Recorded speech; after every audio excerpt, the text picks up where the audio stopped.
जब कम उम्र में यानी कच्ची उम्र के अंदर जब हमारा कहीं पर भी कोई भी प्रेम प्रसंग शुरू हो जाता है तो वो रिश्तों को किस तरीके से बर्बाद कर देता है, वो सारी घटना इस वीडियो में हम आपको बताने वाले हैं। ये घटना है IT सिटी बेंगलोर की। बेंगलोर के अंदर एक बहुत ही संपन्न परिवार रहता था जो जैन परिवार के नाम से फेमस था। जैन साहब का एक कपड़े का अच्छा खासा व्यवसाय था, यानी थोक का मार्केट था उनका। आए दिन 10-20 लाख रुपए का इधर उधर सामान आना जाना उनकी दुकान से होता रहता था, यानी उनका अपना बड़ा कारखाना था। जैन साहब की एक अच्छी सुंदर पत्नी थी, 2 बच्चे थे जिसमें एक बेटी जिसकी उम्र 15 साल थी और उससे छोटा एक बच्चा था यानी बेटा था जिसकी उम्र 11 साल थी।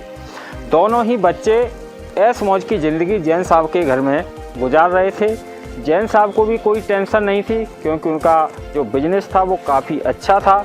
पत्नी भी अपने पति और बच्चों के साथ हमेशा खुश रहती थी। जैन साहब के यहाँ कई आलीशान गाड़ियाँ थीं, बड़ा मकान था जिसमें अच्छा खासा पार्क वगैरह भी था। जैन साहब ने दोनों ही बच्चों का अपना admission international public school Bangalore में ही करा रखा था। दोनों ही बच्चे गाड़ी से स्कूल जाते और घर आ जाते। यही सिलसिला कंटिन्यू उनके परिवार में चलता रहता था। एक दिन का समय होता है कि जैन साहब के रिश्ते में कहीं पर कोई शादी का प्रोग्राम होता है जिसमें जैन साहब अपने काम धंधे की वजह से जा नहीं पाते हैं, लेकिन वो अपनी पत्नी और अपने छोटे बेटे को वहाँ भेजने के लिए राज़ी हो जाते हैं। अपनी पत्नी और छोटे बेटे को वो रेलवे स्टेशन पर छोड़कर आते हैं जिससे वो उस शादी समारोह में जाकर शामिल हो जाएं। जैन साहब स्टेशन से लौटकर आते हैं, अपने घर में जो उनका कमरा रहता है उसके अंदर जाते हैं, खाना पीना खाते हैं और सो जाते हैं। शाम का समय होता है। जैन साहब को रोज़ाना उनकी पत्नी दूध पिलाया करती थी, लेकिन आज उनकी पत्नी नहीं थी तो उनकी जो बेटी थी 15 साल की पूजा, वो दूध का गिलास लेकर जैन साहब के कमरे में जाती है और उनको बोलती है, लो पापा दूध पी लीजिए। जैन साहब दूध का गिलास लेते हैं और दूध पी लेते हैं। ये तो आप सभी जानते ही हैं, हमारे देश में पिता सबसे ज़्यादा प्रेम अपनी बेटी को करता है और करना भी चाहिए। आपने कई कहानियों में देखा होगा, हमने खुद आपको बताया है, बेटी जितना प्रेम अपने पिता से करती है उतना बेटा भी अपने पिता से नहीं करता है। अगर कोई बेटा अपने पिता को घर से निकाल देता है तो वो बेटी के यहाँ सुरक्षित रह सकता है और बेटी कभी भी अपने पिता को अपने घर से नहीं निकालती है। यही कारण है कि ज़्यादातर पिता अपनी बेटी पर जान छिड़कते हैं, क्योंकि उन्हें पता है एक बार को बेटा मुझे उल्टा सीधा बोल सकता है लेकिन मेरी बेटी कभी मुझे उल्टा सीधा नहीं बोलेगी। जैन साहब को दूध पीने के बाद नींद आ जाती है और वो सो जाते हैं। सुबह क्या होता है, उनके ही घर में आग लग जाती है।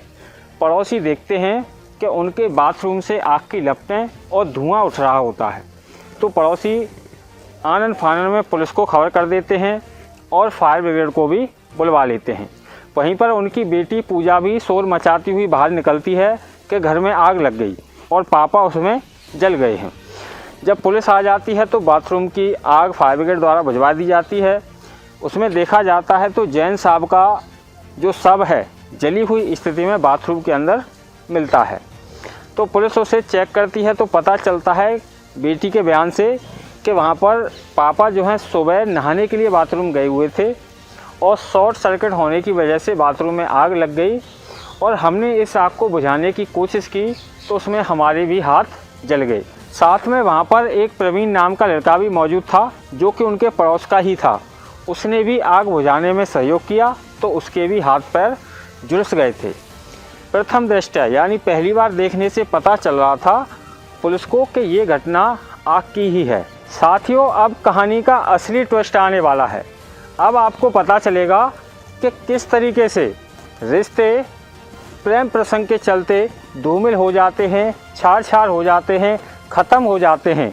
हमारे बरसों का जो प्यार है वो न जाने कहाँ चला जाता है, वो इसमें आपको पता चलेगा। जब पुलिस छानबीन कर रही होती है तो पुलिस को थोड़ा सा डाउट होता है कि जैन साहब की शॉर्ट सर्किट से मृत्यु नहीं हुई है। इस वजह से वो फॉरेंसिक वालों को बुला लेते हैं। फॉरेंसिक टीम के बारे में तो आप जानते ही होंगे, उनका काम है छोटे से छोटा सबूत जुटाना। तो फॉरेंसिक वाले आते हैं और अपना पूरा जो भी उनका प्रोसेस होता है, बाथरूम को चेक करना या उनके बेड को चेक करना, सारी चीज़ें चेक करते हैं और जो भी सबूत उनको मिलते हैं उन्हें वो कलेक्ट करके ले जाते हैं। साथ में पुलिस जैन साहब के शव को पोस्टमार्टम के लिए भेज देती है, जहां पर पोस्टमार्टम रिपोर्ट से पुलिस को पता चलता है कि जैन साहब की जो मृत्यु है वो शॉर्ट सर्किट यानी जलने से पहले ही हो चुकी है। उनके शरीर पर किसी धारदार हथियार से वार करने के निशान पाए गए थे। वहीं पर दूसरी तरफ फॉरेंसिक लैब से भी जांच रिपोर्ट उनके सामने आ जाती है, जिसमें फॉरेंसिक वाले बताते हैं कि इनके बेड पर कुछ खून के निशान पाए गए हैं, साथ में फर्श पर भी कुछ खून के निशान पाए गए हैं और जहां इन्हें बेड से और बाथरूम तक पहुंचा गया तो उस रास्ते में भी कुछ खून के कण उन्हें मिले हैं, जो कि बाद में साफ़ किए गए हैं। इस तरीके से फॉरेंसिक टीम भी अपनी रिपोर्ट पेश कर देती है। ये एक बड़ा मामला होता है। जैन एक बहुत ही संपन्न परिवार के लिए जाना जाता है। बेंगलोर के नामी व्यापारी होते हैं, लाखों का रोज़ उनका ट्रांजैक्शन होता है, कपड़े का इतना बड़ा व्यापार है, तो पूरा पुलिस प्रशासन उनकी छानबीन में जुट जाता है। पुलिस इसी बेसिस पर शक के बयान पर उनका केस दर्ज कर लेता है। ये बड़े अफसरों के अंडर में केस चला जाता है क्योंकि एक बड़े संपन्न परिवार का है, तो वहाँ पर कई टीमें इसी छानबीन में लग जाती हैं। तो पुलिस की कई टीमें उनके घर के आसपास रहने वाले लोगों से पूछताछ करती हैं, अलग अलग तरीके से पूछती हैं, अलग अलग ले जाके एक एक व्यक्ति से पूछती हैं। तो वहाँ पर एक चीज़ का खुलासा होता है कि वहाँ पर उनके ही जो पड़ोस में रहने वाला प्रवीण है और उनकी जो बेटी है पूजा, उन दोनों का प्रेम प्रसंग चल रहा था। ये बात कुछ लोगों को उस कॉलोनी के अंदर पता होती है।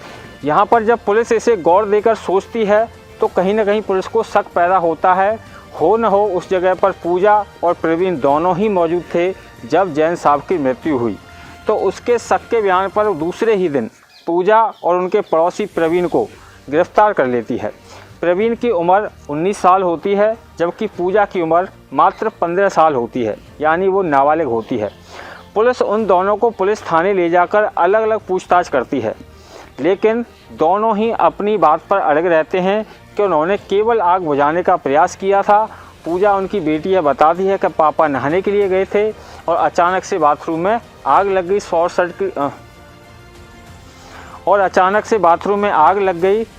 सर्किट की वजह से। इस वजह से पापा जल गए और ख़त्म हो गए। लेकिन पुलिस यहाँ तक नहीं रुकती है, फिर उन पर थोड़ा सा दबाव डाला जाता है। बाकी तो आप जानते ही होंगे कि जब पुलिस को शक होता है तो पूछताछ किस तरीके से की जाती है। जब पुलिस अपने लेवल से पूछताछ करती है और उनको थोड़ा सा डरा धमका देती है तो अपने ही आप दोनों एक दूसरे की बातों में उलझ जाते हैं और दोनों ही घटना का पूरा घटनाक्रम बता देते हैं। यानी पूजा और प्रवीण दोनों ही ये कबूल कर लेते हैं कि जैन साहब की हत्या उन दोनों ने मिलकर की थी। अब चलिए बताते हैं पूरा मामला क्या है।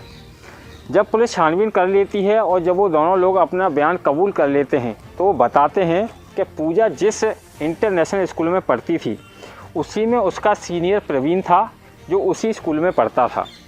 आज से करीब 5 साल पहले से उनका प्रेम प्रसंग चल रहा था, क्योंकि वो एक ही स्कूल में थे तो दोनों आपस में मिला जुला करते थे, जहाँ तक कि उनके शारीरिक संबंध भी बनना स्टार्ट हो गए थे। ये बात कहीं ना कहीं जैन साहब को पता चल गई थी। इस वजह से जैन साहब अपनी बेटी को डांटने फटकारने लगे और समझाने लगे कि इस तरीके का काम करने की अभी आपकी उम्र नहीं है, अभी आप नाबालिग हो, अभी आपके कुछ बनने के दिन हैं। अगर इस समय पर आप अपना कैरियर इस तरीके से बर्बाद करोगे तो जीवन में कुछ नहीं कर पाओगे।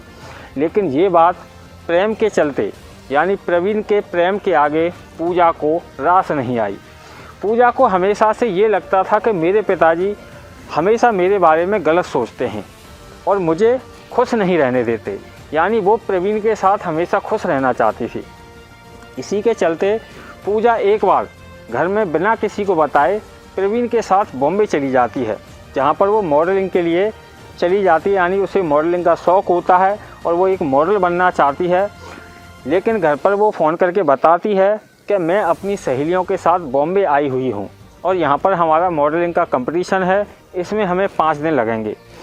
लेकिन जो जैन साहब थे वो अपनी बेटी को लेकर काफ़ी चिंतित रहते थे, क्योंकि आज उनकी बेटी जवान हो रही थी, इसीलिए उनकी सुरक्षा करना जैन साहब का धर्म था। तो जैन साहब ने उनकी सहेलियों से पूछा तो जैन साहब को पता चला कि वो उनके साथ कहीं पर भी नहीं गई है। वो अपने बॉयफ्रेंड प्रवीण के साथ बॉम्बे गई है और उसी के साथ 5 दिन रही है। जब जैन साहब को इस बात का पता चलता है और पूजा जब घर पर वापस आ जाती है तो जैन साहब अपनी बेटी पूजा के साथ हल्की फुल्की मारपीट कर देते हैं। इससे पूजा और ज़्यादा नाराज़ हो जाती है और वो अपने प्रेमी प्रवीण के साथ मिलकर अपने पिता को रास्ते से हटाने का षड्यंत्र रचना शुरू कर देती है। उनको इस वारदात को अंजाम देने का कोई मौका नहीं मिलता है। जब एक दिन उसकी माँ और उसका छोटा भाई एक शादी समारोह में चले जाते हैं तो पूजा का मौका लग जाता है कि आज पिता को रास्ते से हटा ही देंगे और अपना जो प्रेम प्रसंग है उसे जारी रखेंगे, क्योंकि पूजा बिना प्रवीण के रहना नहीं चाहती थी और जैन साहब उससे फ़ोन पर भी बात करने से मना करते थे। इसी के चलते कई बार पूजा का फ़ोन भी जैन साहब ने छुड़ा लिया था। बाद में प्रवीण ने उसे अपने पैसों से लेके मोबाइल दे दिया, चोरी छुपे उससे बात करती थी, उसकी भी जैन साहब को पता चल गया तो वो भी छुड़ा लिया था। इस वजह से पूजा काफ़ी नाराज़ थी, क्योंकि वो अपने और अपने प्रेमी के बीच में पिता को आना बिल्कुल भी नापसंद करती थी। इस वजह से जब जैन साहब स्टेशन पर अपनी पत्नी और छोटे बेटे को भेजकर वापस लौटते हैं तो पूजा उन्हें पहले खाना खिलाती है। जब वो सोने के लिए अपने कमरे में चले जाते हैं तो उनके दूध में 6 नींद की गोली मिलाकर जैन साहब को दे देती है। जैन साहब बेटी के हाथ का दूध पीते हैं और सो जाते हैं। बेटी पहले उन्हें अच्छे से जगाकर देखती है, हिला डुलाकर देखती है। जब जैन साहब पूरे तरीके से गैरहोश हो जाते हैं तो अपने जो प्रेमी है प्रवीण उसे बुला लेती है। प्रवीण पहले से ही एक धारदार चाकू लेकर आता है। दोनों लोग मिलकर जैन साहब के बेड पर ही चाकू से कई बार करते हैं, उनके गले पर, उनकी छाती पर, उनके दिल पर, यानी कि इतनी बेरहमी से वार किए जाते हैं कि जैन साहब की मृत्यु बेड पर ही हो जाती है। बाद में जैन साहब को खींचकर बाथरूम में डाल दिया जाता है। बेड की चादर को वॉशिंग मशीन में धोकर सुखा दिया जाता है और फर्श पर पड़े हुए खून के धब्बों को साफ़ कर दिया जाता है। ये पूरा घटनाक्रम पूजा और प्रवीण ने स्वयं पुलिस को बताया होता है। जब पुलिस घर पर आती है, देखती है तो जो चाकू से वार किया गया था वो घर में छुपा के रखा हुआ था, तो उसको भी पुलिस बरामद कर लेती है। तो साथियों, पुलिस को जिस तरीके से उन्होंने पूरा वाक्य बताया, जिसमें पूजा पेट्रोल की 5-6 बोतल बाथरूम में छिड़क देती है अपनी पिता की लाश के ऊपर और उसमें आग लगा देते हैं। आग लगने से जो लपटें उठती हैं, आपने देखा होगा पेट्रोल में से लपटें बहुत दूर तक उठती हैं। इस वजह से प्रवीण और पूजा के हाथ जल जाते हैं, जिससे वो ये बोल रहे थे कि हमने आग बुझाने का प्रयास किया था। तो इस घटना से हमारा कहने का तात्पर्य यही है, जो भी लोग इस घटना को देख रहे हैं, बच्चे हों या बड़े हों, खासकर बच्चों के लिए हम ये बताना चाहेंगे, आपके माँ बाप हमेशा आपका कैरियर बनाने की सोचते हैं, लेकिन आपने देखा प्रवीण और पूजा ने किस तरीके से अपना कैरियर बर्बाद किया। दोनों ही लोग आज जेल में बंद हैं और पता नहीं कभी जेल से छूटेंगे या नहीं छूटेंगे। लेकिन हमारी एक बात हमेशा ध्यान रखना, आपके माता पिता अगर आपसे कोई बात बोल रहे हैं तो उसमें वो आपका हित चाहते हैं। अगर आप कोई गलत काम भी कर देते हैं और अगर वो बात आप सबसे पहले अपने माता पिता को बता देते हैं तो आपके माता पिता आपका बाल भी बांका नहीं होने देंगे।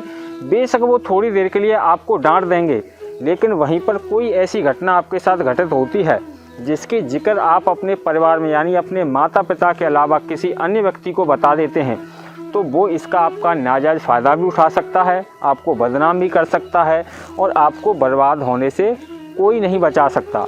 तो हमारी आपसे निवेदन यही है, सबसे पहले अपने माता पिता की बातों को मानें और ध्यान से समझें, क्योंकि आपके माता पिता हमेशा यही चाहते हैं कि आप ऊंचाई की बुलंदियों को छुएं, आपका कैरियर बने, आप अपने जीवन में हमेशा खुश रहें और आपके ऊपर जितनी भी समस्याएं आती हैं उन सभी समस्याओं को माता पिता अपने ऊपर लेने के लिए हमेशा तैयार रहते हैं। तो उनकी छोटी मोटी डांट से आप परेशान ना हों। अगर आपको कोई समस्या है, किसी ने आपके ऊपर दबाव बनाया हुआ है, कोई आपको ब्लैकमेल कर रहा है या आपसे ही कोई गलत काम हो गया है जिसके बारे में कोई आपको डरा कर आपको ब्लैकमेल कर रहा है, तो एक बार वो बात अपने पिता को, अपनी माँ को बता कर देखिए। एक दिन के अंदर आपको सॉल्यूशन मिल जाएगा और आप जिसके भी दबाव में हैं उससे आपको मुक्ति मिल जाएगी। आशा करते हैं आज की घटना आपको पसंद आई होगी। ऐसी ही और वीडियो देखने के लिए इस वीडियो को लाइक करें, ज़्यादा से ज़्यादा लोगों के साथ शेयर करें और अगर अभी तक आपने हमारे चैनल को सब्सक्राइब नहीं किया है तो सब्सक्राइब करके बेल आइकन जरूर दबा दें, जिससे हमारी आगे आने वाली प्रत्येक वीडियो आपको मिलती रहे। इसी के साथ नमस्कार।